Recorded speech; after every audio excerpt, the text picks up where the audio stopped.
പുറത്തിറക്കിയ പഞ്ചതന്ത്ര നാണയത്തുട്ടുകളാണ് ഞങ്ങൾ കാണിക്കാൻ പോകുന്നത്. വിവിധ രാജ്യങ്ങൾ പുറത്തിറക്കിയ അപൂർവ നിറമുള്ള നാണയങ്ങളും പോളിമർ നോട്ടുകളുടെയും വൻ ശേഖരമാണ് തിരുവനന്തപുരം സ്വദേശി രതീഷിന്റെ കൈവശമുള്ളത്. പഞ്ചതന്ത്രം കഥകൾ, ഇന്ത്യ പുറത്തിറക്കിയ ഏക നിറമുള്ള നാണയത്തുട്ടുകൾ.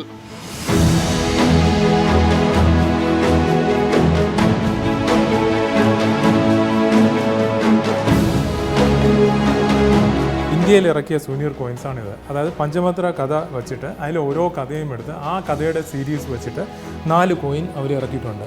ഇന്ത്യയുടെ തന്നെ 500 രൂപയുടെയും 1000 രൂപയുടെയും നാണയത്തുട്ടുകൾ.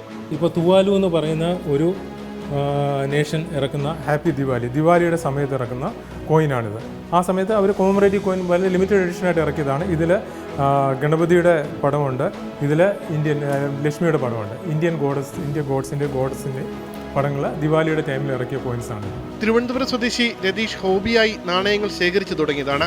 ഇന്ന് വിവിധ രാജ്യങ്ങൾ പുറത്തിറക്കിയ അത്യപൂർവമായ സ്മാരക നാണയങ്ങളുടെ വൻ ശേഖരത്തിന് ഉടമയാണ്. നോട്ടാഫിലി എന്ന് പറഞ്ഞൊരു ഡിവിഷൻ എന്ന് പറഞ്ഞാൽ നമ്മൾ വേൾഡ്സിൽ യൂസ് ചെയ്യുന്ന കറൻസീസ് കളക്ട് ചെയ്യുന്നതിനാണ് നമ്മൾ ജനറലി നോട്ടാഫിലി എന്ന് പറയുന്നത്. നോട്ടാഫിലി വേരിയസ് ഡിവിഷൻസ് ഉണ്ട്. അതിൽ ഒരു ഡിവിഷനാണ് നമ്മുടെ പോളിമർ കറൻസി കളക്ട് ചെയ്യുക എന്നുള്ളത്. പോളിമർ കറൻസി എന്ന് പറഞ്ഞാൽ പോളിമർ റെസിൻ യൂസ് ചെയ്ത് പോളിപ്രോപ്പിലിൻ എന്ന് പറഞ്ഞ പോളിമർ റെസിൻ യൂസ് ചെയ്ത് ഉണ്ടാക്കുന്ന കറൻസീസാണിത്. അപ്പോൾ പേപ്പർ കറൻസി ഇതും തമ്മിലുള്ള ഡിഫറൻസ് എന്താണെന്ന് വെച്ചാൽ ഇത് നമുക്ക് ഇതിനകത്ത് ഒരുപാട് സെക്യൂരിറ്റി ഫീച്ചേഴ്സ് ആഡ് ചെയ്യാൻ പറ്റും, ഒരുപാട് ഡിസൈൻ കൊണ്ടുവരാൻ പറ്റും. അപ്പോൾ ഇതിനെ റെപ്ലിക്കേറ്റ് ചെയ്യാനൊക്കെ ഭയങ്കര ബുദ്ധിമുട്ടാണ്. ഓസ്ട്രേലിയ ഫസ്റ്റായിട്ട് ഇറക്കിയ പോളിമർ നോട്ടാണ് ഇത്.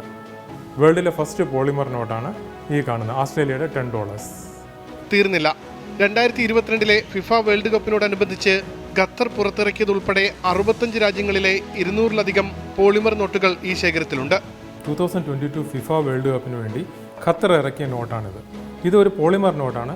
പക്ഷേ ഇതിനകത്ത് തന്നെ ഖത്തറിൻ്റെ ആ ഫിഫയുടെ സിമ്പിള്, ഏതൊക്കെ സ്റ്റേഡിയം ഉണ്ട്, ആ സ്റ്റേഡിയത്തിൻ്റെ എവിടേക്കാണെന്നുള്ളത്, അതുകൂടാതെ 2022 ഇയർ ആയതുകൊണ്ട് $22 വേണ്ടി കൊമമറേറ്റീവ് കളക്ഷന് വേണ്ടി മാത്രം ഇറക്കിയൊരു ഖത്തറിൻ്റെ പോളിമർ നോട്ടാണിത്. ഇതുപോലെ ഒരുപാട് കൊമമറേറ്റീവ് നോട്ട്സും കൺട്രീസാണ്. നമ്മളിവിടെ ഇന്ത്യയിലെ കൊമമറേറ്റീവ് കോയിൻസ് മാത്രമേ ഇറക്കുന്നുള്ളൂ. 100 രൂപയുടെ കോയിൻ, 200 രൂപയുടെ കോയിൻ, 500 രൂപയുടെ കോയിൻ. പക്ഷേ ഒരുപാട് കൺട്രീസ് ഇതുപോലെ കൊമമറേറ്റീവ് നോട്ട്സ് ഇറക്കുന്നുണ്ട്. മോഹവില നൽകിയാണ് പല അപൂർവ നോട്ടുകളും സ്വന്തമാക്കിയത്. ഇത് ആൻറ്റിഗ ആൻഡ് ബർബുഡ എന്ന് പറയുന്ന ഒരു കൺട്രി ഇറക്കിയ നോട്ട്സാണ്. ഇതുപോലത്തെ 30 നോട്ട്സ് ഉണ്ട്. ഇതൊരു സെറ്റ് ഓഫ് നോട്ട്സ് ആണ്. ഇതിൻ്റെ തീം എന്ന് പറയുന്നത് ഷിപ്പാണ്. അത് ഓരോ കറൻസി നമ്മൾ കളക്ട് ചെയ്യുമ്പോൾ ഓരോ തീമിലായിരിക്കും കളക്ട് ചെയ്യുക.